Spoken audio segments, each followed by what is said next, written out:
What do you think? That's awesome. And if you think you've got something better in it, I mean, I do. That's impressive for this heavy car. Pretty awesome. You feel good on it?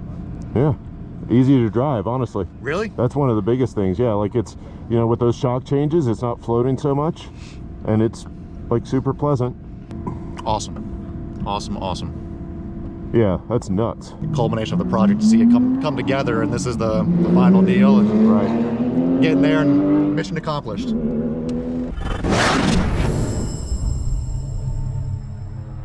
Here at VIR once again with the GTMore. What are we doing today, James? Well, it's a cold morning and it's perfect weather, and this is the final track day of the GTMore's life in our hands, I think. So we're here to see what this project can do. This is the culmination of the project. We've got a set of Hoosier tires that are from the Pikes Peak program. They're a little bit special, but they are going to be production tires after this. So we're going to get feedback on those, but the feedback should be that this thing is insanely fast. So that's what we're here for today. See how fast this car ultimately is, fully tuned up, all the things we've done, and just letting it rip.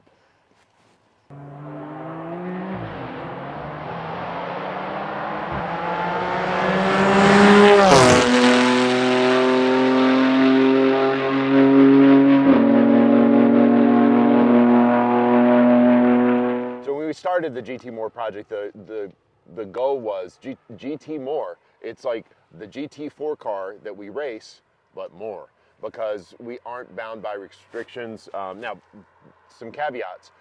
We are running this car, it's built based on a series car. That means it does have all the road car stuff that your car has in it, but beyond that, we kind of left it there. We didn't want to make this thing a race car. I mean, we can build race cars, but I think that anything you do with a race car often comes with an asterisk, and you're like, well, yeah, of course you did that. It's a race car. Why wouldn't you? So this is a road car, and what that means for us is the interior is still fully intact. It has, you know, the speakers, all the AC, everything, which means pretty heavy. Yeah, like 3,800 pound car before I get in it. So pretty beefy car. But the goal is still that faster lap time than the GT4 car, even without the chassis stiffening of the cage, even with all that extra weight.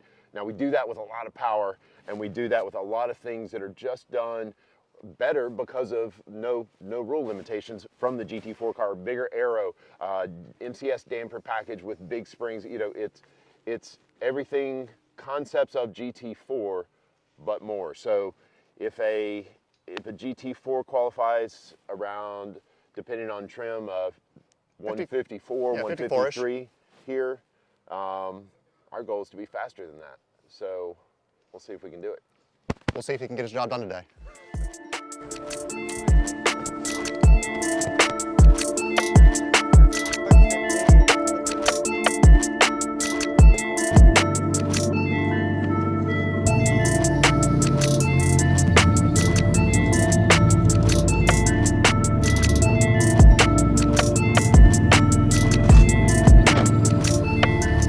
Battery got reset or something? The man reset off.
pressures? 33. Bleed to 30. Take note and bleed to 30. All right, so far so good. Morning shakeout, hot tires, got the pressures a little over. All that brake heat, it doesn't matter how hot the tires are, the brake heat just cranks it up further. So we're at about 750 horsepower right now. We're gonna crank that up a little bit. I know what my target time is, 54, a little faster. So far, we were low 55s on a set of old scrub medium tires. So it's looking pretty good. We'll see what we got. Our target is 30. I dropped them to 29, figuring we'd build some brake heat, but that's way more than I thought we'd build. Yeah, that's a lot. Okay. I would go ahead and pre-bleed the next set, which is the scrub set. I would pre-bleed those, like if, well, they're already in the warmers. and on. And on. Okay, so we blended. They were at 21. Take another pound or two out. Go ahead and. well, but let's see what. Now we know what the on-track rise is per corner. When we start those at 21 and see what they are, we'll know what the warmer rise is, and we can make smarter decisions. Ready to go? Yep. You're good.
What are your tire pressures?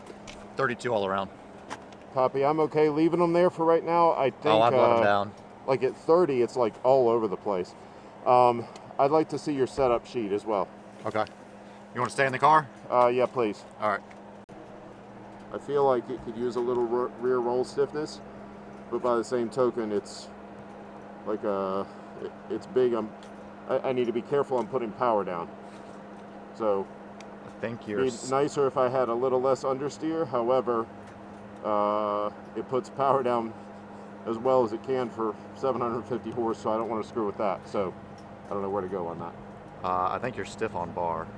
Come again? I think you're soft on bar. I mean, Soft rear bar? yeah. So that would be where I'd go, but I hate to do it for the power down. Raising the rear hurts power down. Where are you feeling like you have understeer? Because you've got a decent amount of wing in it. You could take wing out maybe? No, because I want to keep it flat through the S's, or as flat as is reasonable.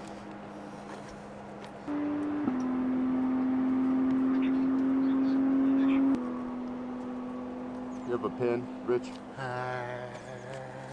Sharpie.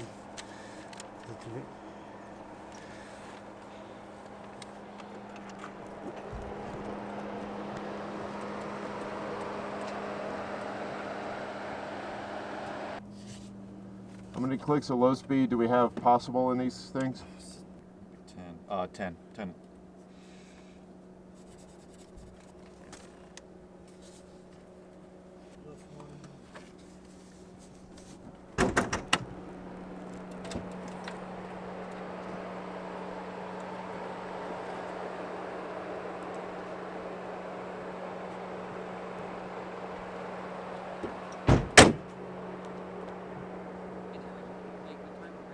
Plus one on both. Yeah.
marks in Okay, sixths. So I'm sorry, not between a quarter and a sixth. Oh, okay. Yeah, which is the worst starve. You know, that's where it's going to starve. So I think the fuel starvation works like it should now. Awesome. So I need enough fuel to do this run, which is going to be 5 or maybe more. I want to be a little over half. Okay. Fast lap was still coming, like, so the end lap was a 54.8 after turn 1. Okay. I'm starting to push braking zones. And 54.8 after your bobble? And you had a bobble?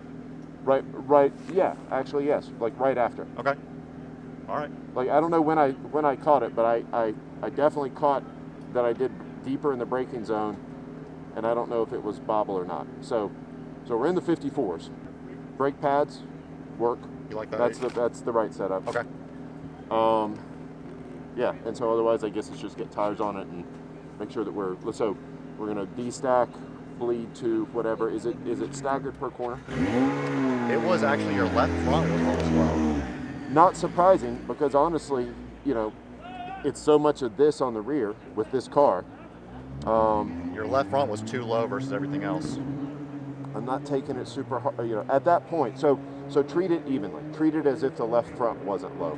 Okay. Because also at that point I wasn't diving hard into like 17 or 1 or I was a little gentle through those turns.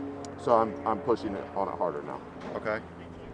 I think we're where we want to be as long as we don't have traffic. Okay, so we'll do fuel and then wait till that's done and then we'll do tires. All right, so shock changes feel good? Yes.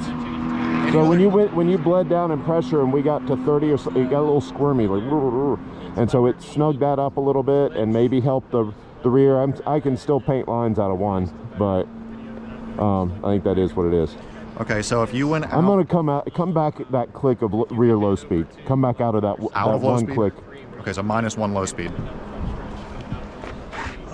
Yeah, that's good with fuel. Okay, 5 gallons, okay. We're gonna destack tires and set pressures, Okay, but leave them wrapped and just put them in the 4 that they're gonna be on the car. okay. So then if we went out at 30, your total gain was 7. Start them at 24. 25? Okay, 24.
What's your pressure?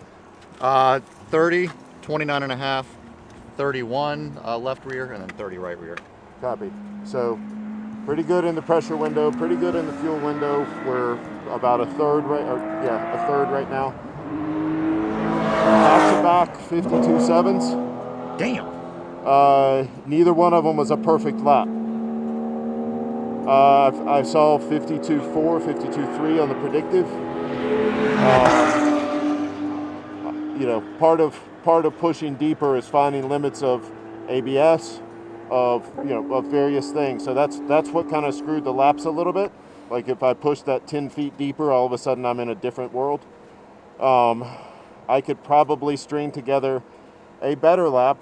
I could run light fuel here. I could let this cool off for a couple minutes. I could do a run on these tires. Do you want to? And just see what I can do. Like, what is lap 1 on these tires? And then see what stickers and then have. I could do. We could decide if we, we said if we were close to the bottom of 53s, we'd sticker up and do a 52. Now that we're close to the bottom of 52s, do we sticker up to do a 51? Yes. Yes is the answer, I would say. Yes. All right. Are those things on warmers and plugged in? They're plugged in right now. Yes. Copy. Go ahead and make sure your start pressures are, What we had here, basically. Yeah, well, this is good. I'm going to turn a lap. I'm going to make sure I'm not around these guys. Yep. And then we'll change tires and do the exercise.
Well,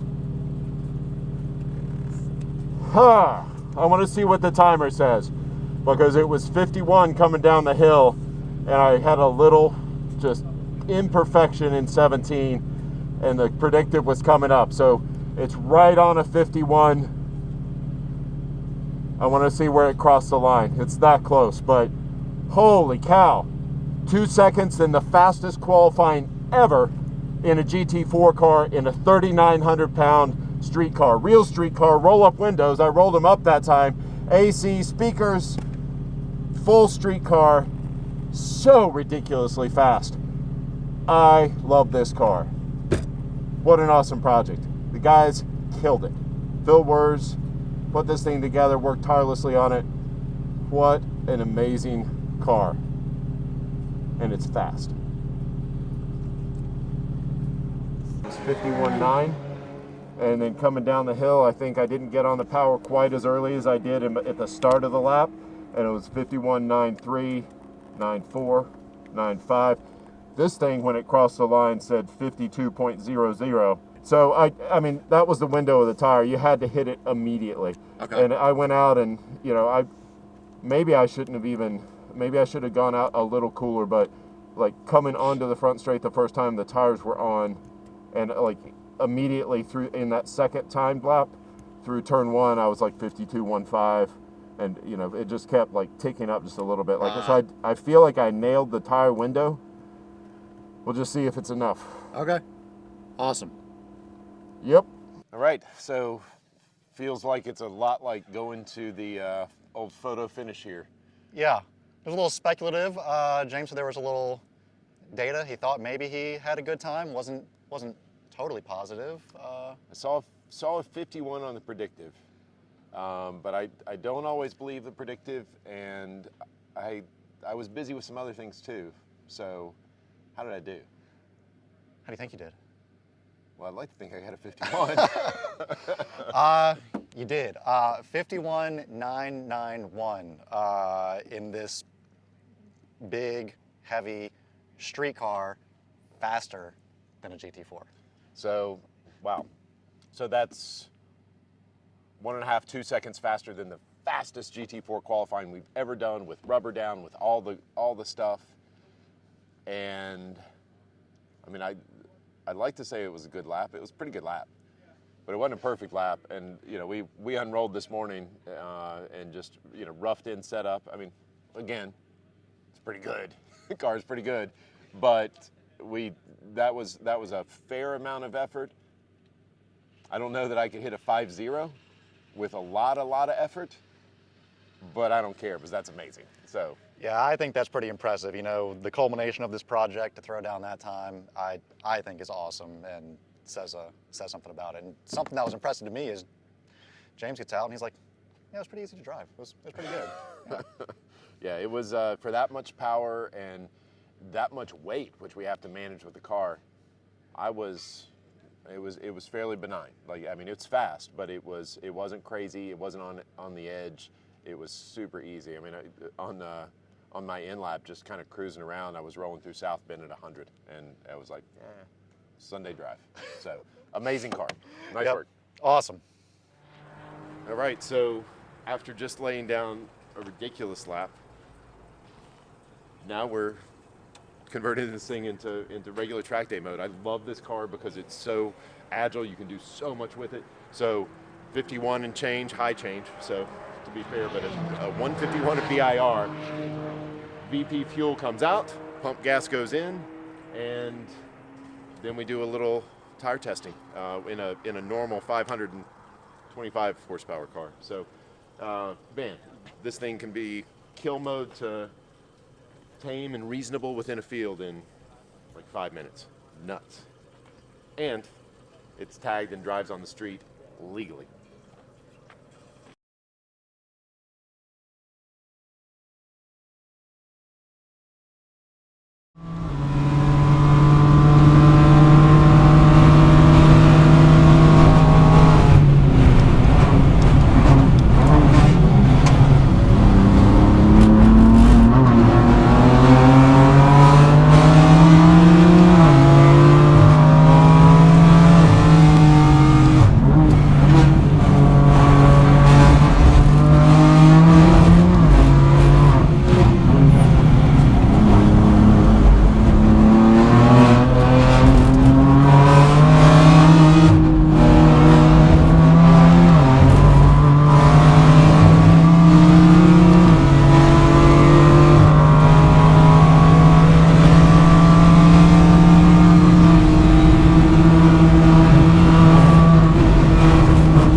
Ready to go?